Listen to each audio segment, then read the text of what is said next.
Halo, kembali lagi di channel Rahasia Sukses.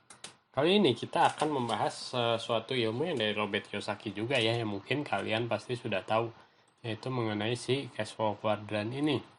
Kalau di video kemarin, cash flow quadrant itu artinya ya cash flow adalah arus kas, ini adalah perjalanan arus kas. Dan perjalanan arus kas ini sebenarnya dia bagi sebagai seperti ini. Kalau dia membaginya ada di sisi sebelah kiri yaitu huruf E dan S ini, ada di sisi sebelah kanan yaitu B dan I.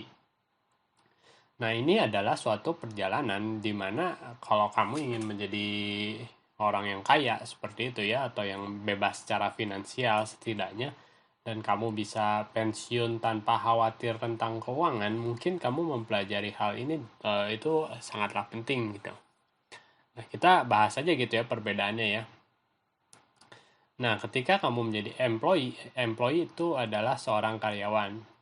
Nih, jumlah kamu bekerja secara aktif akan menentukan income-mu. Tapi tentunya gitu ya, biasanya kan bekerja itu terbatas, misalnya 40 jam seminggu. Ketika kamu lembur lebih dari itu ya, maka kamu akan mendapatkan uang lebih banyak. Ketika kamu di weekend gitu ya, di Sabtu Minggu kamu ikut bekerja, dan tentunya gitu, atau punya kerjaan lain gitu ya di Sabtu Minggu, ya mungkin waktu yang kamu korbankan akhirnya bisa menjadi uang seperti itu. Nah, itu halnya sama dengan si self-employed ini. Tapi si self-employed ini biasanya ya mungkin kalau secara pendapatan nggak tahu juga gitu ya. Cuman kalau misalnya ya ini contohnya adalah misalnya ya pemilik toko gitu, tapi yang tokonya harus dijagain terus gitu ya, atau misalnya pemilik restoran seperti itu, atau mungkin ya seorang profesional ya dia bilang ya, seperti pengacara yang seperti itu gitu. Tetap saja di mana kamu mendapatkan income ketika kamu aktif bekerja seperti itu. Nah, pertanyaannya adalah ketika misalnya gitu ya kamu usianya sudah pensiun, mungkin di self employed masih bisa, tapi kalau di employee ya sangat terbatas. Tapi ya kamu tentu tahu gitu ya. Maksudnya ada, kalau kemarin dibahas tentang fase hidup, misalnya ketika kamu udah berhenti gitu ya di usia pensiun, kamu harus menghadapi masa pensiunmu, dan jangka waktunya itu di fase ketiga ya kalau kita sebut cukup panjang seperti itu.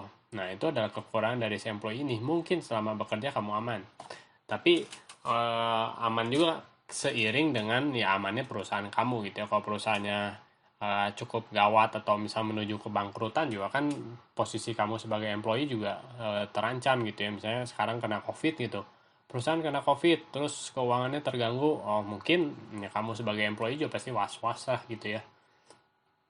Nah, kalau self employed ya mungkin ya sama juga gitu ya, ada saatnya yang namanya ya ketika kamu sakit gitu atau seperti itu juga ya sama gitu, kamu tidak akan mendapatkan income seperti itu. Nah, ada yang kedua ini di kanan, dan di kiri ini di mana income tidak tidak bergantung pada active work. Jadi tidak bergantung pada aktivitas kerjamu itu gitu. Nah, kalau di business owner seolah-olah ada karyawan kamu yang bekerja dan kamu punya sistem yang akhirnya menghasilkan uang untuk kamu.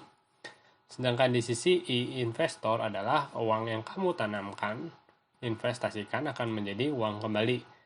Dan dua hal ini sebetulnya tidak memerlukan pekerjaan aktif dari kamu. Sebetulnya banyak caranya ya gitu ya ketika kamu ingin menjadi kaya gitu ya. Tapi kebanyakan orang tuh punya mimpi itu istilahnya mau keluar jadi karyawan, mau usaha sendiri gitu, atau istilahnya pengen punya bisnis sendiri gitu.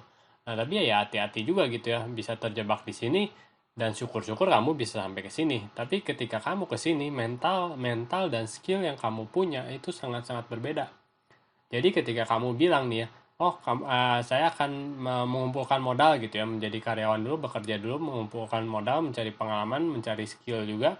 Tapi kenyataannya ketika kamu misalnya mau pindah ke sisi sebelah sini, ini memerlukan yang namanya keahlian yang berbeda juga gitu. Makanya sebetulnya ya ketika kamu misalnya employee, kamu bisa mempunyai gaya hidup yang oke, dan kamu bisa bermain di sisi ini juga adalah salah satu pilihan yang cukup menarik gitu untuk dilakukan. Apalagi kalau misalnya kamu sebagai employee gajinya cukup menarik gitu ya, dan kamu bisa menabung, dan istilahnya hasil investasinya pun cukup terasa seperti itu. Dan sama juga ketika beberapa orang tuh memang tidak bisa memaksakan untuk menjadi business owner. Itulah yang saya ingin katakan sih gitu. Sekian di video ini, terima kasih.